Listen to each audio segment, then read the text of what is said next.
Hello friends, I am doctor Uday Kumar और आप सभी लोगों का हमारे चैनल फेम विद फन पे स्वागत है। आज का हमारा टॉपिक है इनफर्टिलिटी।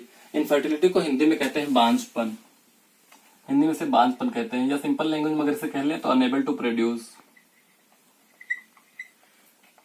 अनेबल टू प्रोड्यूस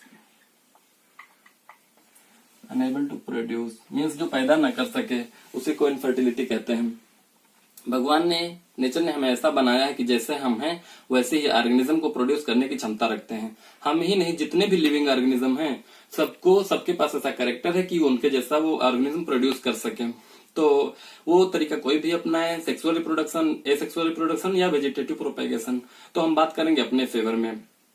तो इनफर्टिलिटी मेल या फीमेल दोनों में हो सकता है, और भगवान ने हमें ऐसा बनाया ही नहीं है कि हम अकेले बाप बन जाए या कोई स्त्री या कोई महिला अकेले माँ बन जाए।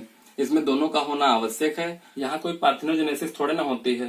फर्टिलाइजेशन के लिए दोनों का होना बहुत आवश्यक है। मेल और फीमेल दोनों का होना बहुत आवश्यक है। इसमें से अगर कोई भी एक डिफेक्टिव हो, किसी को कोई प्रॉब्लम हो, उन दोनों में से किसी को प्रॉब्लम, फर्टिलाइजेशन ना हो पाए, जाइगोट ना बन पाए, तो इसी को इनफर्टिलिटी कहते हैं। तो आजकल साइंस थोड़ा विकसित हुई है, क्योंकि चाह सबको रहते हैं कि उनके पास खुद का बच्चा हो। तो उसमें से ये है असिस्टेड रिप्रोडक्टिव हेल्थ टेक्निक, तो ART। और इसमें आता है, पहला आता है इसमें IVF ET, in vitro fertilisation. इसका फुल फॉर्म होता है in vitro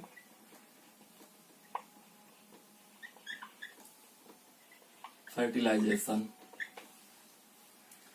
ET embryo transfer.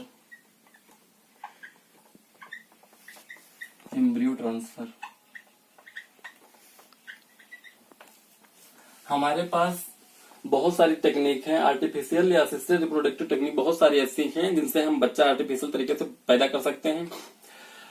हमारे कोर्स में सिर्फ 4 हैं, वही सबसे ज्यादा इम्पोर्टेंट है, उसी को हम पढ़ेंगे। इन विट्रो का मतलब होता है कोई भी प्रक्रिया हमारे शरीर से जो बाहर होती है उसे हम इन विट्रो कहते हैं, और कोई भी ऐसी प्रक्रिया जो हमारे शरीर के अंदर होती है उसे हम इन विवो कहते हैं। तो हमें क्या करना है, हमें स्पर्म कलेक्ट करना है और ओवम कलेक्ट करना है। मेल और फीमेल दोनों के गैमेट को कलेक्ट करना है।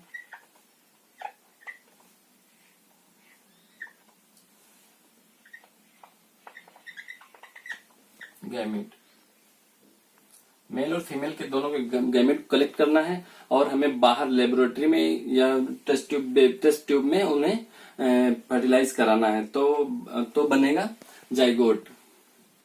जो नॉर्मल कंडीशन में हमारा जाइगोट बनता था, फर्टिलाइजेशन होता था, वो फैलोपियन ट्यूब में होता था। लेकिन अब कंडीशन नॉर्मल नहीं है, तो हमको टेस्ट ट्यूब में फर्टिलाइजेशन कराना पड़ेगा, और वहां जाइगोट का निर्माण करना पड़ेगा वहां। तो इसी को कहते हैं टेस्ट ट्यूब बेबी। ये टेस्ट ट्यूब बेबी है, तो लोगों को ऐसा लगता है कि ये टेस्ट ट्यूब बेबी है तो टेस्ट ट्यूब में पैदा होता होगा। टेस्ट ट्यूब में नहीं, ऐसा नहीं है, टेस्ट ट्यूब में पैदा होता है। लोगों को लगता है टेस्ट ट्यूब बेबी है तो इसकी माँ नहीं होती है। माँ भी होती है इसके, और इसके बाप भी होता है। सिर्फ इसका फर्टिलाइजेशन हमने टेस्ट ट्यूब में कराया है। तो यह एक सेल है, जो जाइगोट यहाँ पे बना, यह एक सेल है। जाइगोट जो बना यह एक सेल है। टेस्ट ट्यूब बेबी में पूरा बेबी नहीं बल्कि एक सेल बनाई। फिर हमको एक सेल से तो काम नहीं चलेगा, तो हम और आगे प्रोसीड करते हैं। तो यहाँ पे बनती हैं 2 सेल, 4 सेल, 8 सेल, 16 सेल, और फिर 32 सेल। तो 2 से 8 सेल तक, अगर 2 to 8 सेल तक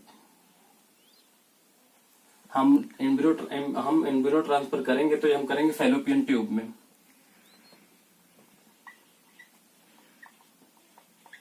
फैलोपियन ट्यूब में, और यहां से या उसके बाद 8 से 16, 32, और उसके बाद जितने भी जो भी हम करेंगे वह करेंगे। जब ट्रांसफर करेंगे हम एम्ब्रियो का, तो वह करेंगे हम सीधे यूट्रस में।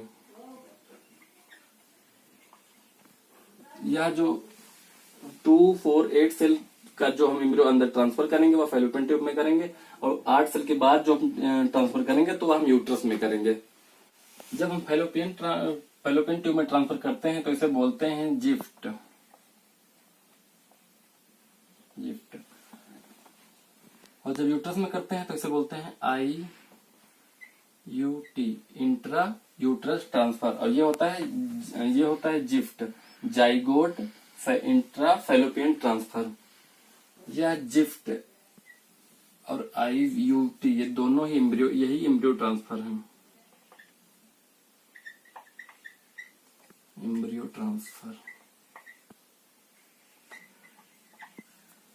ये एम्ब्रियो ट्रांसफर है। यह जो IVF प्रक्रिया है यह उन फीमेल्स में ज्यादा कारगर है जहां पे उनकी fallopian tube is not able to fertilise the gamete. उनकी फैलोपियन ट्यूब में फर्टिलाइज नहीं हो पाता है। सपोज देन कि उनकी फैलोपियन ट्यूब ब्लॉक है। ये थोड़ा हम रेस करते हैं।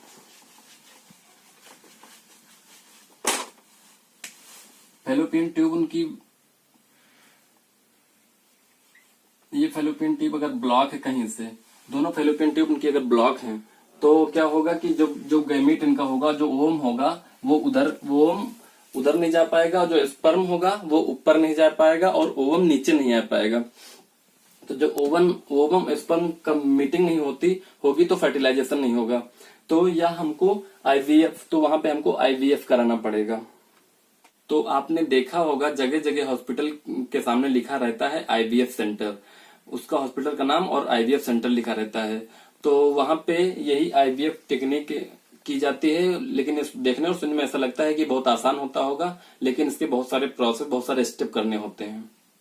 ऐसा नहीं कि IVF में ही आप एम्ब्रियो ट्रांसफर कर सकते हैं, आप इन विवो ट्रांसफर भी कर सकते हैं।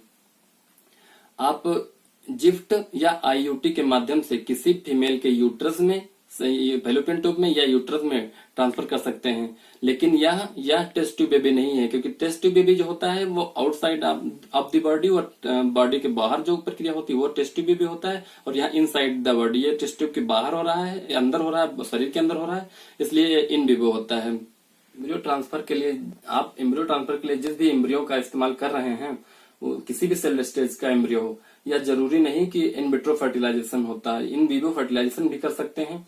और इन विवो फर्टिलाइजेशन के बाद अगर जिफ्ट या IUT टेक्निक के माध्यम से आप किसी दूसरे महिला में अगर आप ट्रांसफर करते हैं, किसी दूसरी महिला आपके प्रेगनेंसी को नरिशमेंट करती है, आपकी बेबी को नरिशमेंट करती है, तो यह सेरोगेट इसी को सेरोगेट मदर कहते हैं। सेरोगेसी इसी को सेरोगेसी बोलते हैं। सेरोगेसी का एक प्रॉपर लॉ है। सेरोगेट मदर ये कभी नहीं कह सकती यह बच्चा मेरा है, क्योंकि उसमें एक बॉन्डिंग होती है, उसमें सिग्नेचर कराई जाती है, तभी हम उस चीज को आगे प्रोसीड कर पाते हैं। दूसरा हमारे पास तरीका है, दूसरी टेक्निक हमारे पास है AI। फुल फॉर्म होता है इसका आर्टिफिशियल इंसेमिनेशन।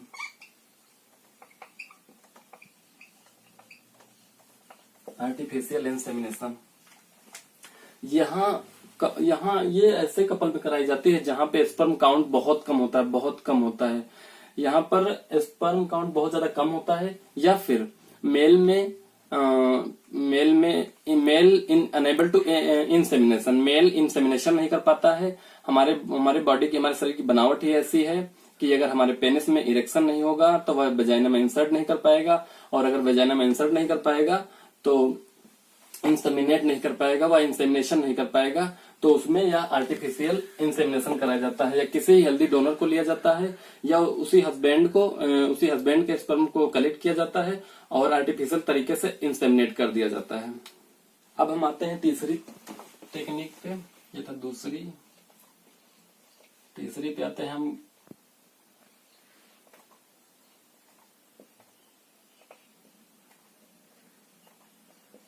गिफ्ट। वो जिफ्ट था, ये गिफ्ट है। गिफ्ट का फुल फॉर्म होता है गैमीट इंट्रा फैलोपियन ट्रांसफर।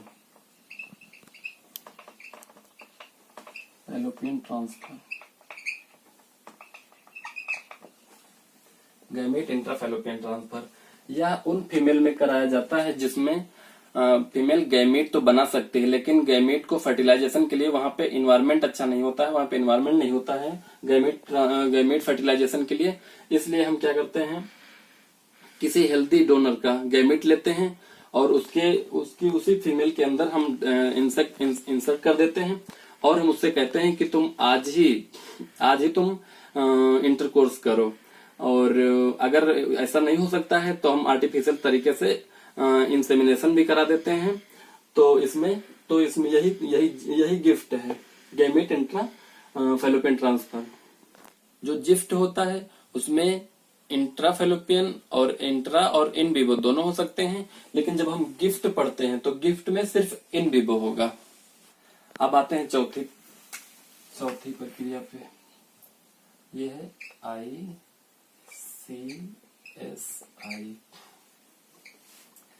इसका फुल फॉर्म होता है इंट्रा साइटोप्लाज्मिक स्पर्म